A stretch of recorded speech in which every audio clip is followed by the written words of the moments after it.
Muy buenos días a todos. Les saluda María Francisca Matos Rodríguez y estoy aquí para compartir con ustedes sobre la perspectiva psicoanalítica de la personalidad. Inicialmente tenemos el principal propulsor que sería Freud, Sigmund Freud, quien nació en el año 1856 en Moravia, actualmente República Checa, siendo el más adulto o el más grande de 10 hermanos y se formó básicamente en medicina, es decir, neurología en la universidad. Este autor propone una teoría que básicamente se enfoca en aspectos psicosexuales del ser humano y su experiencia en la infancia. El psicoanálisis clásico es su propuesta. Compartió ideas de la teoría de Copérnico, quien sostenía que no vivimos en el medio del universo, y de Charles Darwin, quien desechó la idea de que los humanos fueran una especie creada por separado. Él establece que realmente el ser humano no se gobierna y su comportamiento está influenciado no por el razonamiento, sino por el inconsciente, proponiendo fuerzas psicológicas que afectan el comportamiento de forma poderosa y que se manifiesta de forma de impulsos que no son ni buenos ni malos. Esta propuesta ha transformado todo lo que se conocía sobre el sexo en el ser humano y la agresión, llevando a la gente a entonces dudar de lo que sería la realidad de su propia experiencia, siendo la más controversial de las perspectivas. Esta teoría tiene puntos básicos. Dentro de los puntos claves para entender a profundidad lo que es el psicoanálisis, tenemos las diferencias individuales. Esto implica que cada persona tiene una forma de defensa, un mecanismo psicológico se defiende del yo, los cuales controlan la expresión de las fuerzas primitivas en la personalidad. La adaptación y el ajuste sería el segundo punto, y esto explica que desde el conflicto psicológico del inconsciente, el psicoanálisis ofrece métodos, proporciona métodos para superarlo. En cuanto a los procesos cognitivos, fundamentalmente no se puede confiar en lo que es la experiencia consciente debido a que existen distorsiones producidas por los mecanismos de defensa inconscientes. Las sociedades realmente tratan los conflictos humanos universales según su perspectiva. Estos llevan al uso de represión de diferentes maneras de los deseos individuales. Un ejemplo de esto es el uso de la religión. Reconoce también lo que es influencias biológicas. Las diferencias en la herencia pueden influir en el nivel de impulso sexual, el líbido, y en los fenómenos tales como la homosexualidad. El desarrollo del niño.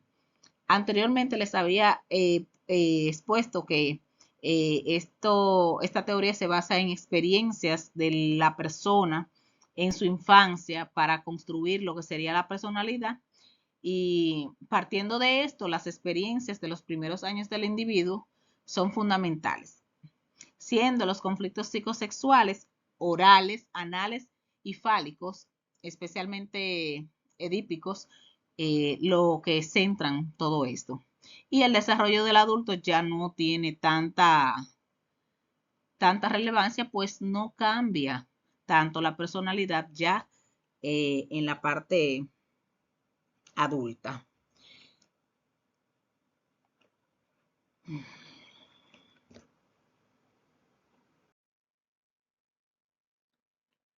Partiendo de lo anterior, Freud sugirió que los determinantes más importantes para la formación de la personalidad y el comportamiento de un individuo no están disponibles para el punto de la mente que sería lo consciente.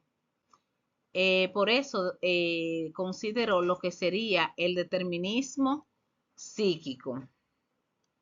Este dice que fuerzas inconscientes tenían el poder de influir en el comportamiento, a lo que llamaba de esta manera, y se refiere específicamente a la suposición científica fundamental de la ley de causa-efecto. Por tanto, considera los factores psicológicos como causas. Para llegar a esto, Freud tuvo que dejar atrás su formación como neurólogo y dejar de considerar lo que sería la parte física del cerebro, porque esta era su orientación, y considerar otros aspectos que sería el contenido de la mente. Pero, ¿cómo hizo esto? Bueno, hubo un tiempo que Freud tuvo que entrar al hospital de Salpêtrière en París para hacer estudios. Y aquí se encontró con el trabajo de Jean-Martin Charcot, quien demostraba que los síntomas psiquiátricos podrían inducirse a través de la hipnosis. Freud se impregnó de todo este conocimiento y de lo que se lograba respecto a eso, y decidió cambiar su modelo puramente físico a otro que tenía que ser más dinámico dentro de la psiquiatría, que sería entonces lo psicológico. Y determinó que realmente eran fuerzas inconscientes que estaban ahí. Esta teoría, a medida que iba avanzando, iba dejando atrás la neurología, se fundó lo que sería una nueva ciencia o el psicoanálisis que encontramos actualmente. Y ya él no estaba entonces interesado tanto en el funcionamiento del cerebro, sino en el contenido que éste tenía dentro y cómo este pensamiento influía en las personas. En este sentido, él propuso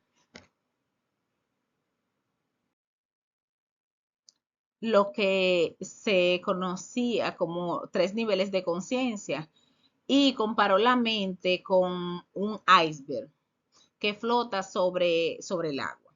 Estos 3 niveles de conciencia, como podemos ver en la imagen, es el consciente, preconsciente y el inconsciente.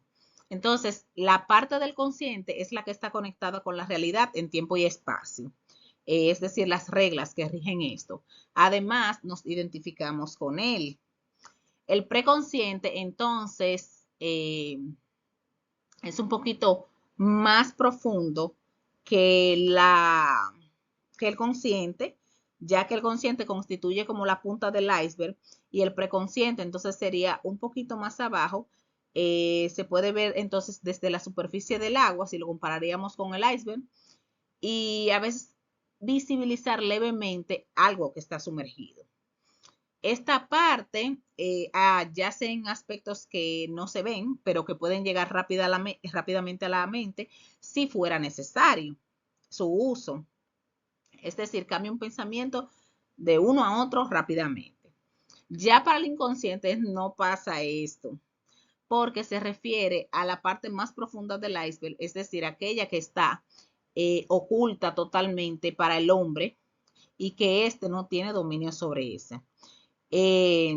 No pasa que la gente puede traer pensamientos tan rápidos desde aquí atrás y se constituye en grandes peligros.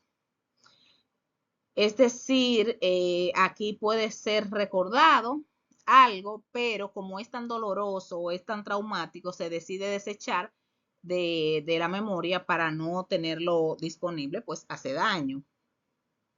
Estas motivaciones de la inconsciencia también tienen efectos sobre el comportamiento, que está determinado por la combinación de fuerzas conscientes e inconscientes.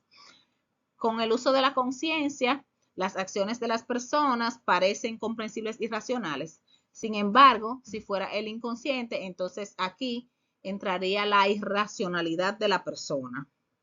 Un ejemplo de esto que propone Freud con el uso de la hipnosis, entonces sería la histeria, que con algo así se pueden encontrar síntomas físicos de parálisis, de mutismo, de sordera y otros tipos que realmente son parecidos a enfermedades físicas, pero sin causa orgánica.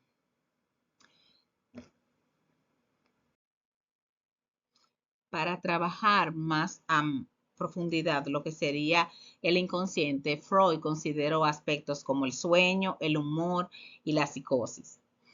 En el sueño, él lo consideraba como un aspecto relevante, ya que en el estado de vigilia la persona, su conciencia era como más relajada y le permitía al inconsciente poder amenazar y entrar al consciente para manifestar un sueño, un deseo reprimido en lo que sería el sueño, ¿verdad? Porque no puede soportarlo la persona dentro de la realidad. Es decir, lo veía como un camino fácil para acceder al inconsciente. El sueño que puede ser recordado, entonces él lo designa como contenido manifiesto, pero el que no puede ser recordado, entonces explica que debe ser decodificado a través de símbolos. Y este es un contenido latente que la persona no puede manifestar directamente. Algunos investigadores confirman que los sueños sí tienen un contenido de alta emoción, es decir, que sí tiene un impacto. Para la parte del humor, Freud describe que es una expresión segura de un conflicto reprimido. Entonces, aquí se da como un placer cuando se libera a través de un chiste. El humor con frecuencia utiliza técnicas de condensación para las cuales escoge dos imágenes y la combinan para formar una imagen que unifica el significado y los impulsos que están dentro de ambas. Para lo que sería la psicosis, entonces es como una desconexión con la realidad y aquí también se manifiesta lo que sería la parte del inconsciente. Como la personalidad es un aspecto bastante subjetivo de, de cada individuo, entonces es difícil que pueda ser estudiada de manera muy objetiva. Entonces, el psicoanálisis eh, explica que todo lo que hemos visto anteriormente corresponde a aspectos intrapsíquicos que influyen en la personalidad de un modo u otro. Entonces, para poder investigarlo se hace a través de técnicas proyectivas donde no solo va a manifestarse la conciencia, sino el inconsciente del ser humano y así se pueden probar las hipótesis psicoanalíticas. Ahora vamos a ver lo que es la estructura de la personalidad según esta perspectiva. Según Freud, la personalidad se divide en tres estructuras, básicamente, al igual que la conciencia. Aquí tenemos lo que sería el consciente, que sería el yo, que esta parte es la que se corresponde con la realidad y se puede identificar la persona.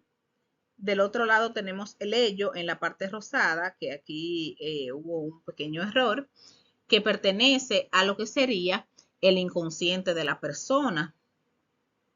Aquel punto primitivo responde a las bases biológicas de la persona, donde no hay un control específico de lo que sería el comportamiento, serían eh, los impulsos biológicos. Es inconsciente y funciona por el principio del placer, principalmente el hedonismo.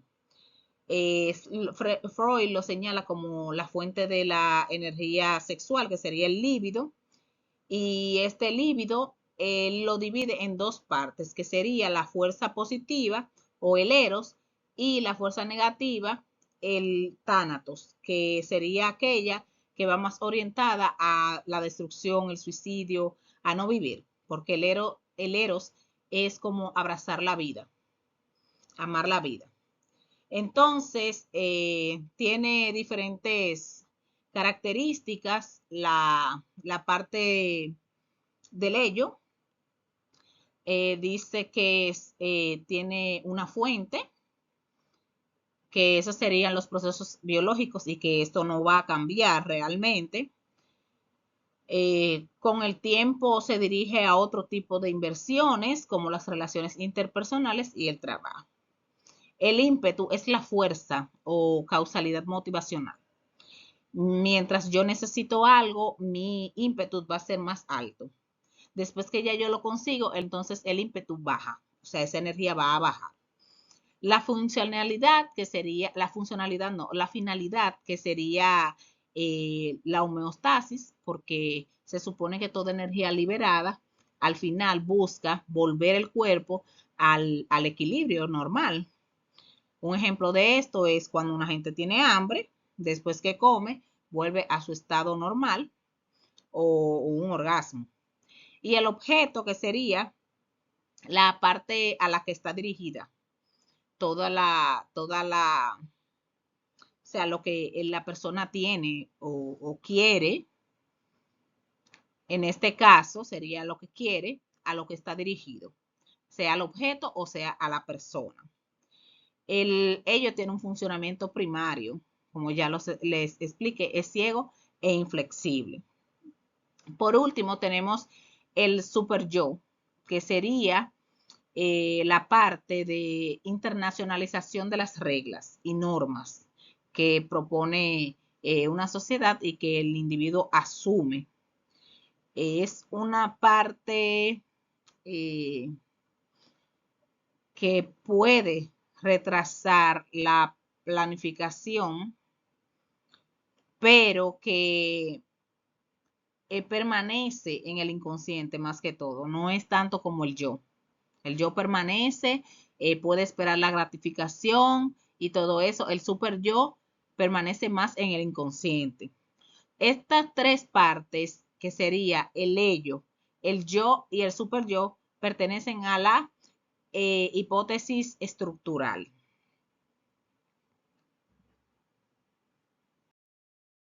Uno de los legados que aportó Freud con su teoría es que en la experiencia de la niñez, o sea, la infancia, hay una influencia potencialmente para la formación de la personalidad del individuo.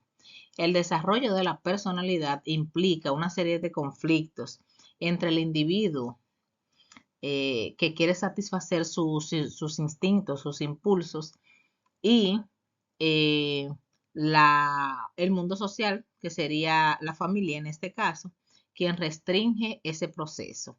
Entonces, aquí el individuo busca una gratificación hedonista, es decir, seguir cumpliendo ese deseo.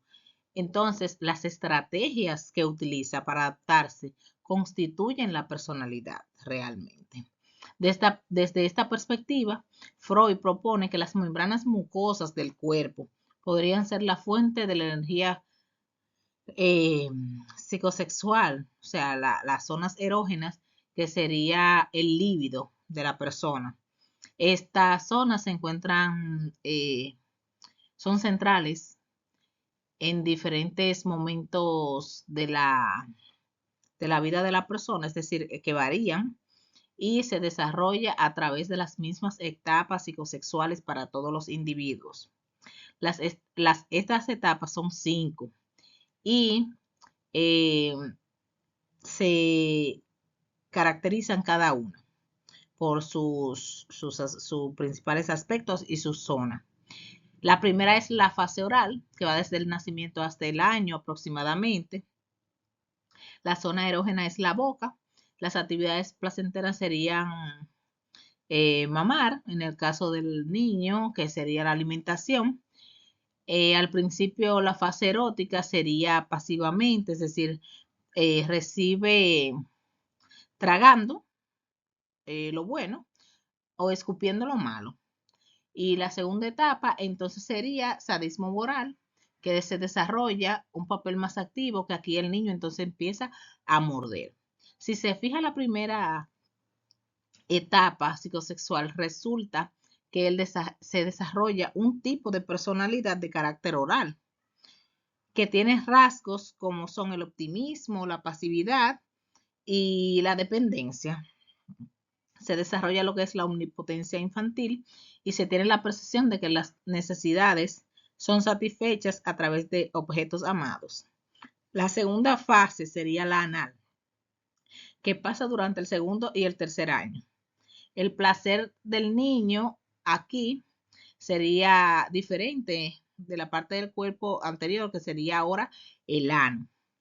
Se produce un deseo en el infante por controlar movimientos intestinales y, eh, y lo que sería la demanda social, que es el entrenamiento para ir al baño.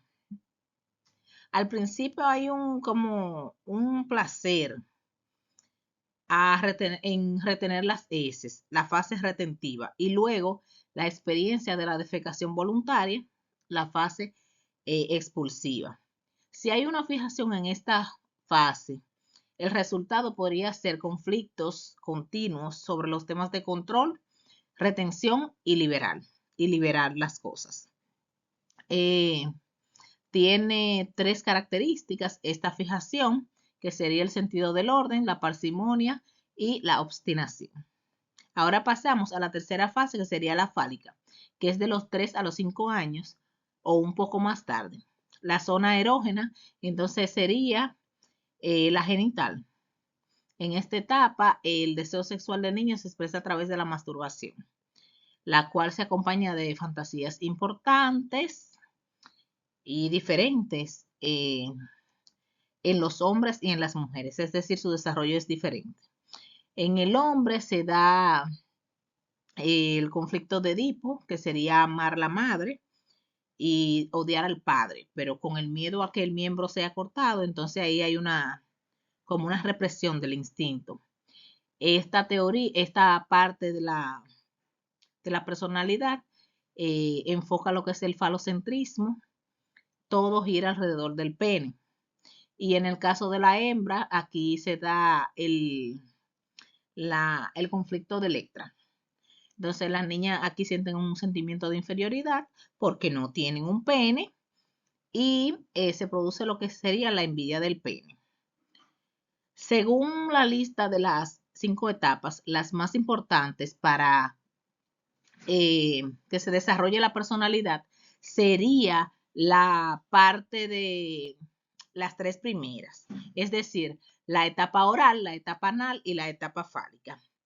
A partir de aquí, entonces, si se da alguna fijación, tiene un impacto realmente importante en lo que sería el desarrollo de la personalidad. También tenemos la fase de latencia o cuando el deseo duerme del niño, o sea, es como un espacio muerto. Y por último, la fase genital, que esta empieza en la pubertad. Aquí se desarrolla la capacidad de entender o de experimentar satisfacción sexual con el sexo opuesto. El carácter genital para Freud es un completo como desarrollo del individuo ya. Si se desarrolla alguna fijación aquí, no tiene tanto impacto, pues pueden ser evitadas o resueltas. Como les había comentado, la parte de mecanismos de defensa que utiliza el ser humano es diferente para defenderse de los conflictos internos. Por ejemplo, si utilizamos la intelectualización, es decir, darle la razón a, a algo que no tiene una justificación realmente, argumentamos sobre esto y construimos una razón que no tiene ninguna base realmente.